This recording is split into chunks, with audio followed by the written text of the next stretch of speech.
Hello, welcome to Open Insight on Primarald TV. I am Cynthia Okolobi, your host, and today we have a very special guest with us in the person of Miss Franca Ozini. Miss Franca, you're welcome to Open Insight. Thank you so much for having me today. Oh, you look good, by the way. Very good. You're not looking bad yourself. Thank you.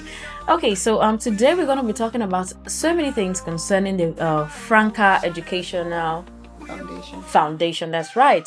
And before we delve deep into the topic of discourse, can you tell us a bit about yourself? All right. So my name is Franca Ozini. I'm a Bayelsan. I'm in local government area, and I'm passionate about making impact in the society, in the educational sector. And I'm also passionate about building and transforming the minds of young people. So I'm into youth mentorship and coaching.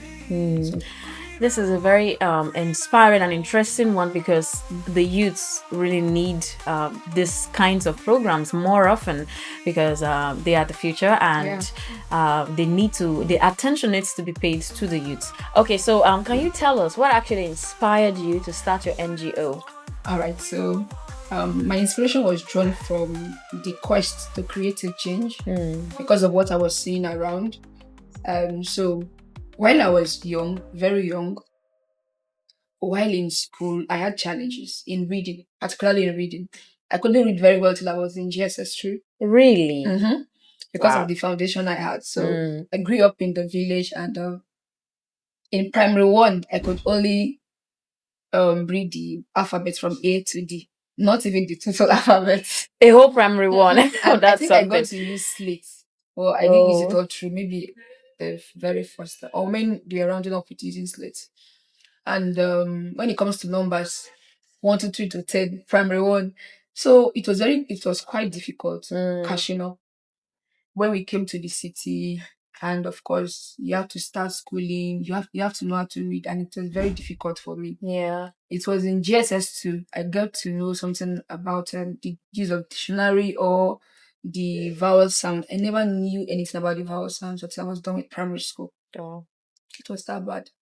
Then also, so I knew very well that there are issues in the educational sector that needs to be addressed aside what people study. So I work in the university, and I happen to interact with students quite a number of times. Most of them, they are in school, but they're having difficulties in reading, aside other challenges. So there are quite a number of challenges in the educational sector. We literally get to focus on other ones like school fees, curriculum, but they are more integral issues. And the experience I had to stir up the demand to be that voice that will find a solution to what was happening. And also, while I was in uni, I think it was my 100 level, I had to do foundation school into 100 level. So I happened to be an A student. So on a particular day, the test script came out and I picked it. Okay, someone was asking another person that, what did Franca score?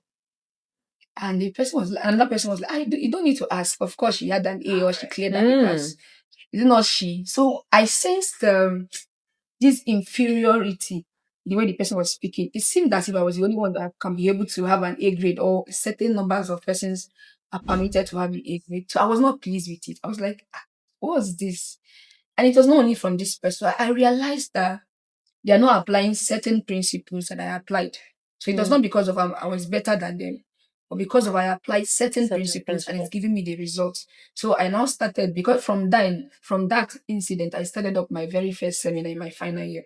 Wow, that's beautiful. Yeah, I get to tell people, we get to talk about principles in having academic excellence, and it was a beautiful one. So that was how. Okay, so it's safe to say that the education, your experience as a young lad contributed. That was a gap you found in society that helped you to come up with your NGO. That's so beautiful. So can you walk us through, the vision and the mission of your foundation? All right. So our mission and our foundation is getting to address emerging critical issues in the educational sector. The keywords: emerging critical issues. Over time, there have been challenges and issues in the educational sector, and we are very familiar with them. But because of times are changing, the century that we are in, there is need for us to address the needs of this age, right? That's right. That is why the event we had last year for secondary schools was majorly around the 21st century. So we are looking at career choice making in the 21st century. So we gathered the secondary school students and wanted them to know that before now, everybody should be a lawyer or a doctor. But times have changed. Technology is taking a lot on us. So we have to be very conversant with the issues around. So that's our mission. So with time, we see a need, we see an issue that has emerged, then we attack it. Wow.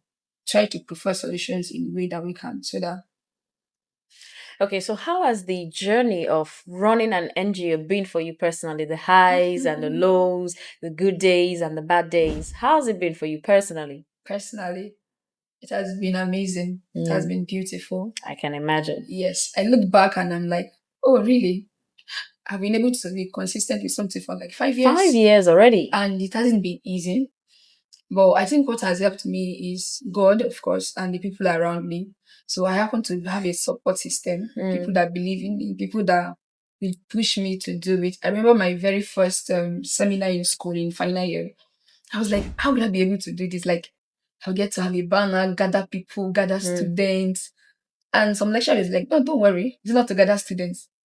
All I have to do is to tell them they don't attend, you won't have certain results. So the support was just everywhere. And we haven't had a smooth journey when it comes to sponsorship, right? So most times I have to reach out to friends or to people around that I know that they believe in me. And at the end of the day, I end up putting in my own support, financial support, your own personal my full funds, time and all that. So it hasn't been an easy one. And of course, if you are someone that you are doing something that is not everywhere, there are a lot of foundations around. Yes. So you see the Girl Child Foundation, those kind of foundations that they're into other sectors, which is good. But you hardly see someone that opened the foundation majorly for educational purposes. Someone said to me, oh, you have a foundation. That means you are wealthy. And if I tell you the name of the person, you know the person very well. Like he's a prominent person. I was shocked that people who open foundations are wealthy people. And I'm like, no, I don't have to open the foundation because I'm wealthy. I opened the foundation because I saw a need, and I know very well that the foundation will be a voice to addressing that. So it hasn't been easy, but it has been okay. It's people around. So you're currently hosting this debate for secondary school students. Yes. What brought about this idea? Okay, so the idea is still drawn from our vision, right? Addressing emerging issues. So the theme for the debate competition that is meant to be hosted amongst secondary school students is anchored on the theme climate change and sustainable development. A call to action, innovation, and opportunities. Wow. So currently there is need for people to look into the climate sector. And for us, it's very minimal. Right. So technology is everywhere. Yeah. People are being encouraged to go into tech. But there is need for people to go into the climate change sector, especially in our terrain, the Niger Delta, particularly Bayelsa State. Sure. Right. So we need to inspire. So we want to inspire the young ones to take up career paths in environmental studies and issues. And that is why the theme is very specific and deliberate. So we have innovation and we can have environmental tech. So these young ones can be inspired. Okay, you can get into the environmental sector. It's fine if you want tech, but do you know the tech can be used even in the environmental studies? Do you know this is an idea that's very novel in this area because it's not something that people talk about more often. Yeah. It's not like a sector that people want to delve into, but with you engaging the young people and bringing them, from the grassroots level and showing them that, hey, there's an opportunity, a career path that you can actually take, in climate change. It's a welcome development. Yes. It's a welcome development. Okay. So why did you choose debate, as a platform? Okay. So we choose debate because we want to raise leaders. We want to stir up innovation. We want to stir up people that will bring forth solution. We believe in the young ones. They have ideas. That's true. And we also want to put them in tune with what we are currently facing. So the climate change issue is in line with UN's objectives. Okay. UN is very big on that. And of course, we know that people get to say school na scam. It's not a Leave out scam. education and all that. But I That's don't right. believe in that. I know very well that I tell people that you don't get into education because you want to be wealthy. Hmm. Education is not for you to get wealthy.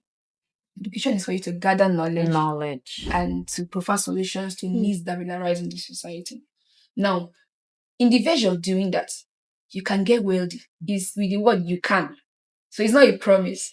If we look back, the people that started education, they just majorly wanted to share information, discoveries, and knowledge. If you want to get wealthy, go into entrepreneurship. Or if you want to prefer solutions and to gather knowledge, which can be a stepping stone to the journey of wealth, then we are good to go. So we choose debate because of we want to stir up solutions from the young ones. We believe that they have the capacity to prefer solutions to what is on ground. And because of our terrain also, we want them to be fully involved. I was talking to someone that I know. The person is into environmental studies and she's from Kogi State. And I'm like, wow. And she's very excited. She's currently doing a master's in environmental studies. Oh. And I look at the terrain here and I don't have young people telling me I want to go into environmental studies. But we're in an environment that, okay, so from 2030 to 2050, there's an estimation from UN that millions of people will die because of the climate change that we are in. And we are more open to harm because of our terrain from oil fields, gas, exploration, bunkering, and all that, because of our terrain and our weather.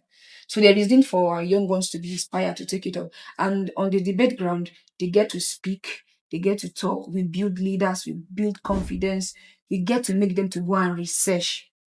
Education is beyond just learning in the classroom. We want you to apply what you are learning. We want them to research. We want them to learn. We want their minds to be open. So that's why we picked this platform. And debate is something that will actually boost the morale of the student and build their confidence to be able to stand any crowd and speak their mind without any form of bias.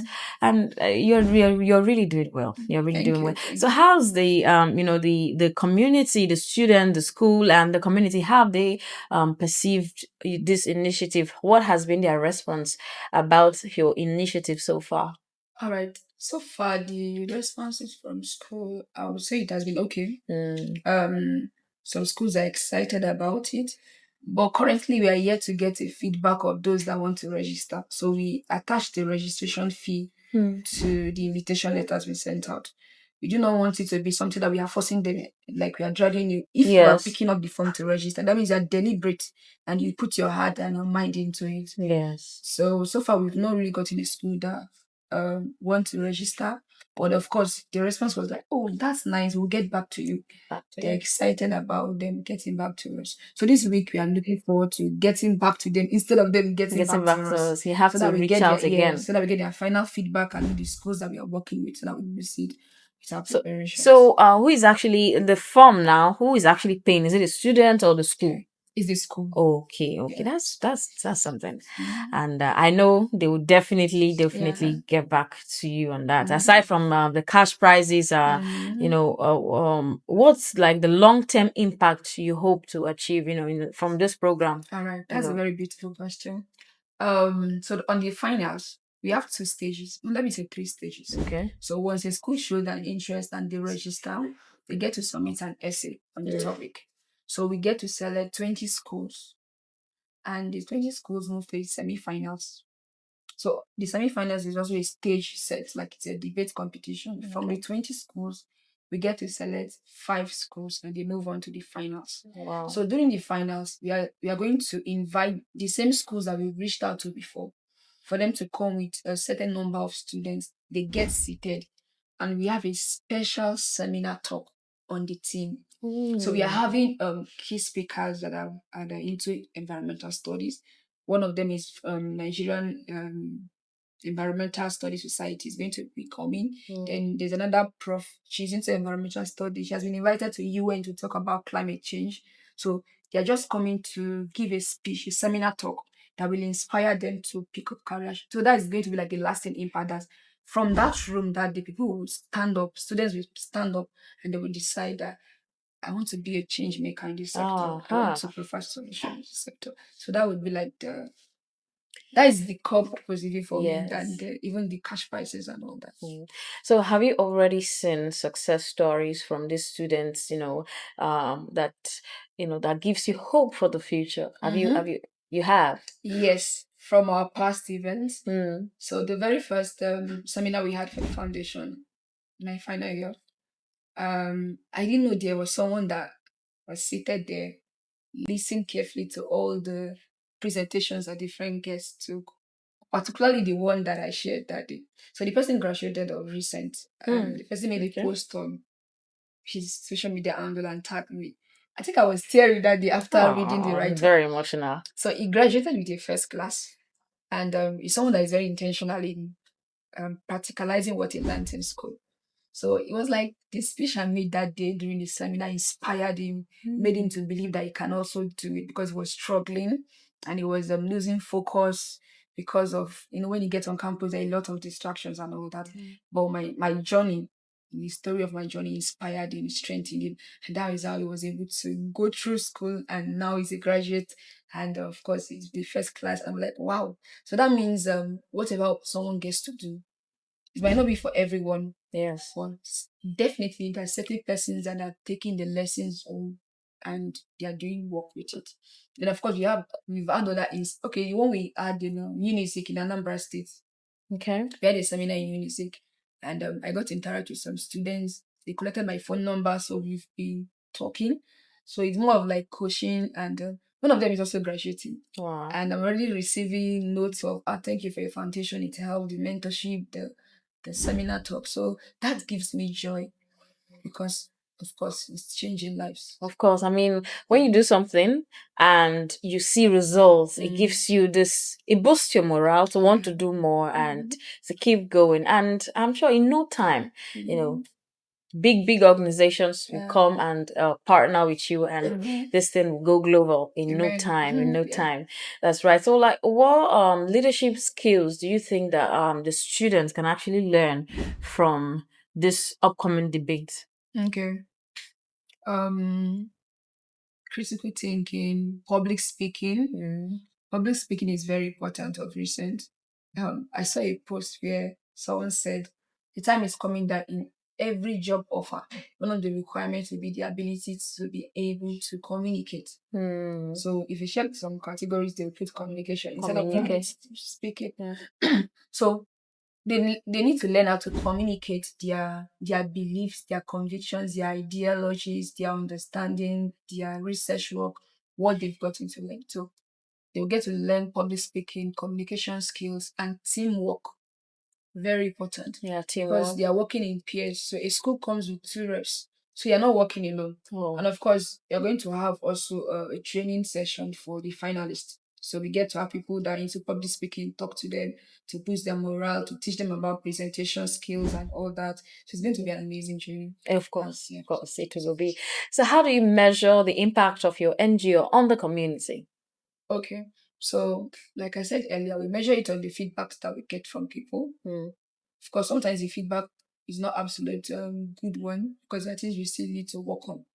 But we get feedbacks from people with what they've been saying, the transformation they've gotten, then we know that we are doing something. Yeah. That's right. So every initiative has challenges and hurdles. So what are some of these challenges that you faced? The major one is finance. Oh, People think it's a cliche, but it's not. It's not the obvious truth. Especially if you're a non-profit organization and you're not really out there to make money. Doesn't mean that with time money is not going to come, but we know that is not our core purpose. It's impact, right? Giving back, transforming lives. So that's been our major challenge. So that's it. So how do you manage to sustain your program? From personal contributions, family, friends, like I said earlier. Okay. So that's it. Have you written to government agencies before? Have they gotten back to you? What feedback have you gotten? Okay, we've written to government offices before, especially in alignment with what we do, the sector, to other bodies around. But the responses haven't been positive over time. With an initiative like this, the Ministry of Education should, actively be working with you guys, Mm-hmm. to see that this initiative gets to the grassroots, gets to the very people that needs to, be involved in it. So have you tried to approach the Ministry of Education? Yeah. So one of the desires that we have is to be able to go to the nook and crannies, right? Like what you said, and we are looking forward to coaching, right? People focus in the educational field. People focus more on what they get to learn in class. But if you only focus on what they get to learn in class, there is something that will hinder them from even learning. That's true. Some of them they need counseling, right? Mm-hmm. They need counsel. They're going through issues that it affects their performance. People are just more concerned about their performance, but there's something that is contributing to their performance. Gosh. Right. So we're looking forward to reaching out and addressing those challenges and issues. Yes, to answer your question, we've reached out to the ministry. We've not gotten a positive feedback. In fact, we've not even been able to have a talk with them. And we're about to drop one again, hoping that they respond Hoping. this time around. We hope So that. we keep on trying and we keep Yes. on trying. Of course, these things, you have to be consistent or Yeah, very some of them they consistent. just want to see consistency and all Exactly. that. And also some of them they want to see progress. Yeah. They want to see that you've already started, like there's progress on one or two sides, and then they'll pick up from there. So Yeah. with as time goes on, I'm sure that they would, get back to you, and there will be a massive collaboration, and it will be a success. Definitely. So what are some of your future plans for this debate program specifically? Okay. So it's our very first edition, like I said earlier, and we don't intend to stop with it. So that means we get to have other editions, but with different themes. Different things, because we will get to address different issues and needs, right? So we are looking forward to having the next year edition. So for now, the name tag is Bayelsa State Secondary School Debate Competition, but we also have in mind, as part of the future plans, to get to the point that we have the Niger Delta Debate Competition. Beautiful. We have the Nigerian Debate Competition, where students get to interact more with fellow students around the country. There's nothing bad in us having African secondary school competition. So the idea is not to be boxed within the state or the country per se. Right. But then our core region is Africa. That's right. So aside the debate program, what are the other things that are in the pipeline for your NGO? What are some of the things that that you have in store for the people? All right. So we do coaching and mentorship. Okay. Part of the things we do is leadership. We are rewriting the story of leadership, especially in this our region. So this year, I think the beginning part of this year, we held a leadership conference for campus leaders. Okay. Because we know very well that these people are fully involved in the educational sector, and there's need for them to have a good understanding of what leadership is. It helps their performance, and it also helps the students to do better. Yeah. So we are also into leadership. We host leadership programs and conferences for student leaders, youth leaders, and all that. And of course, we get to also have scholarships. We get to offer scholarships. So during our event in Anambra State, there's this other charity foundation that worked with us, and they offered them scholarship for 3 students. Wow. So one of our objectives rather, is to offer scholarships to as many students that we can offer to. So we partner with people. That's why we need more finance to keep the scholarships. We're also looking forward to having food banks. That's nice. If you ask students in school, they don't have issue. They just want to eat first. I get to interact with some students and I'm like, have you read your books for this semester at least? Let me not say for the day. No, read care when I've not eaten. How will I read when I've not eaten? And they're just being sincere. Yeah. There are some persons that can read, right, or be serious with academics without reading, but there are some of them that they can't. And along the line, they get to generate health issues. So people go for educational needs and they get to end up in the hospital. They get to have ulcer. A lot of undergraduates have ulcer. because they are not eating very well. Yeah. So we are also looking forward to having food banks. It can be seasonal. We just go out on food outreaches. It can be raw food stuff. It can be cooked food. So, Wow. That's a and of course, our beautiful. seminars and our conferences. One of the things we really do is to build minds, character building. You do not just want to have youth, right, that get to pass through the journey of education or the part of education. At the end of the day, they are half baked. They are not. Their minds are not transformed. When they come back to the society, they begin to create menace. So Yeah. we tend to also address issues that has to do with character and the mind. That's a lot on your plate. Yeah. That's a lot. So, what keeps you motivated? Mm. That's a good question. What keeps me motivated? Number one, I'll say God. Mm. Yes, because there have been seasons. Okay, I'll keep on going back to our last event. So last year, when we had the secondary school competition, no, not competition, the conference. Okay. The very day of the conference, I was about to call it off. Wow. Why? So we offered to pick up the students from their various schools. So we had partnership with an organization, a Okay. university, and they offered to give us their buses to pick up the students. So all we have to do was to fuel the bus and to give a little tip to the drivers to support them. So we already applied for the buses. The process has been on, and the date to the event, the buses have not been released. I called the Wow. director of works or of transportation, and he said no, he can't release the buses. That he has not gotten a message from the bus. Oh. And I'll get back to the boss. He said, "Don't worry, the buses will be released, but we are not seeing it forthcoming." So the day of the event, our schools have been calling me. "Ah, when is the bus coming to pick them up?" I'll call the director of transportation. They said, "I'm sorry, we can't release the Huh. buses." And here I am. How are we going to have these students gathered? And we didn't want it to be something that is scanty of audience. We really wanted to impact on them. So we want a good number. And I'm like, what's this? Like, Tension. what's this? I remember during that season, I was asking God to help me. One of the things He told me is that He that started this with me is going to help me go through it. Mm. I cried that morning. I remember calling Wow. back. So the next person that I've been in motivation and help is my mentor, right?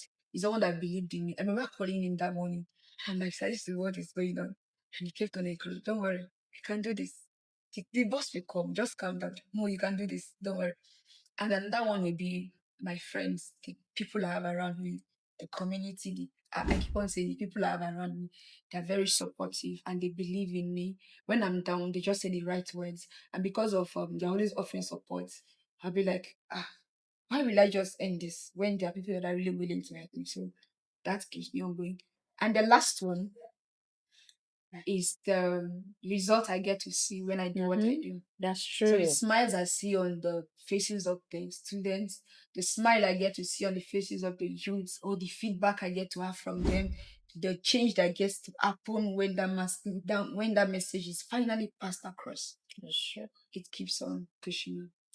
That's imagine being in that kind of situation. It would be the tension. If The you just get something that pressure. you've been planning for Mhm. months, Mhm. and on the dying minutes, Mhm. it just seems as if something bad will happen. I can imagine how you were Yeah. how you were feeling. So, who are some of your inspiration and your biggest support system in your life? The ones I just mentioned, God, mentor, friends. Hmm. Yeah.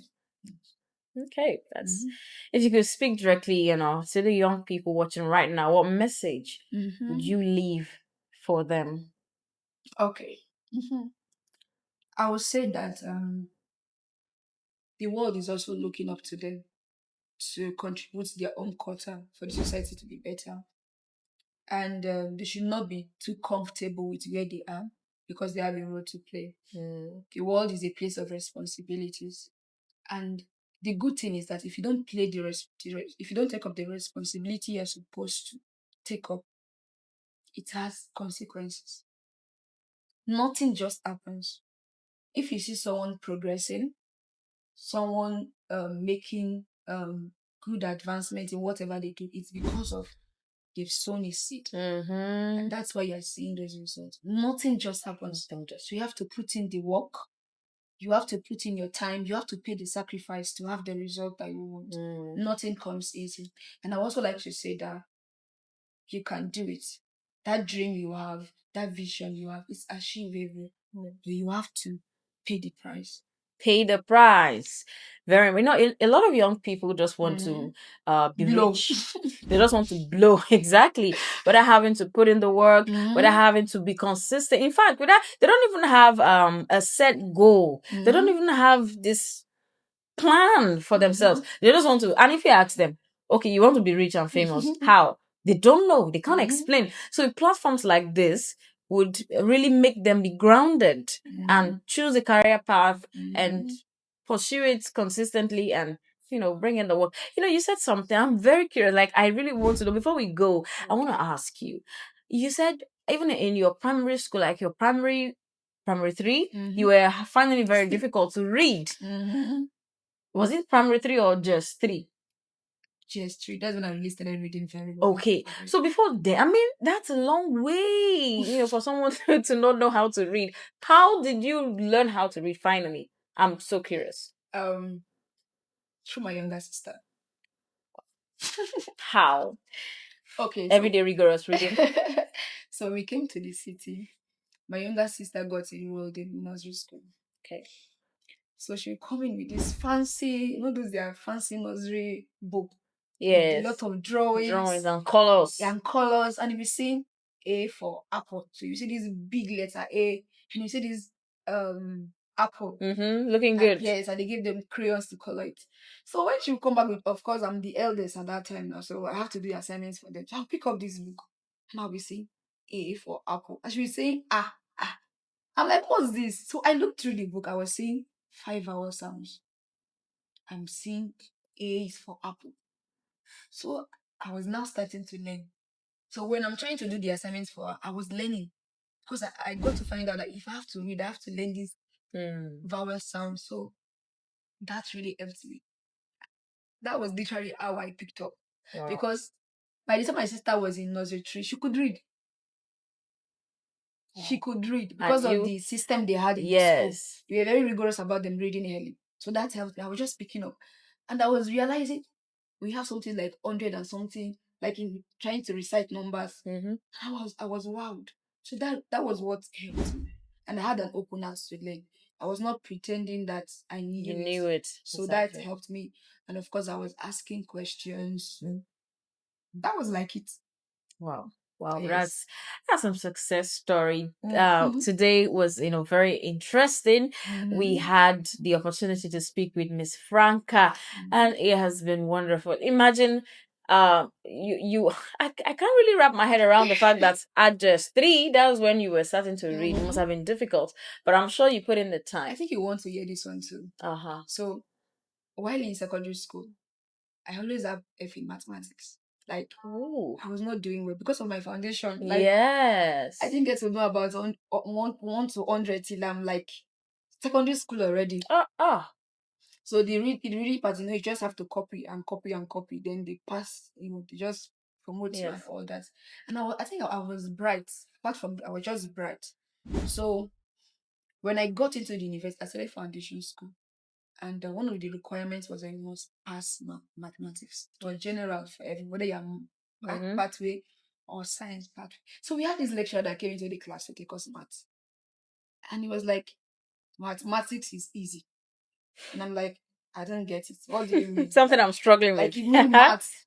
Even though it's not me, I know people that, there are a number of people that know that maths is difficult. So what do you mean by maths is easy? So he got to say that, as long as you follow the formula, as long as you're being committed to it daily, you will know it. And I'm like, oh, formula.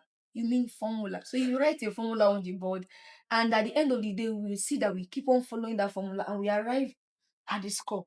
And you'll be like, even before you get to the final score, you will know already if you are getting the right equation being solved or not. So I was very inquisitive. So I was, okay, let me start applying the funny thing? The lecturer made me the course rep. Wow. Of a course that I have no interest. No interest, no idea, So I was now deliberate. So when he said just follow the formula, it motivated me. So I'll pick up the formula, I'll cram the formulas, of course. So I'll try to follow it step by step. Then again with people around me, I also had people around me that were good in maths. Till date, if I tell some person that I was never good in maths, because during that foundation school I kicked up, some of them won't believe. And I had A in maths in foundation school. Wow. Then they would have to do maths again. I still had an A. Wow. The time when I was like, it's interesting. So it's been a beautiful journey. So I think because of this, I was going to help out on that basis. You see, the foundation is so very important because when a child starts schooling and that foundation it affects. Yes, it affects them. So that foundation has to be very solid. And that is why Miss Franca Ozini is here for the young ones. Building a foundation, strong educational foundation that will help them be leaders of tomorrow. It has been a wonderful time here in the studios of Primarald TV on Opening Sight. We thank you so much for watching. If you have any final words. Yeah, thank you so much. So I want to reach out to some persons that want to support the foundation and of course want to participate in the debate if it's okay. Yes, of course. All right. So of course we are open to partnership, we are open to support. And if you want to get to us, you can follow us on Facebook, Franca Educational Foundation.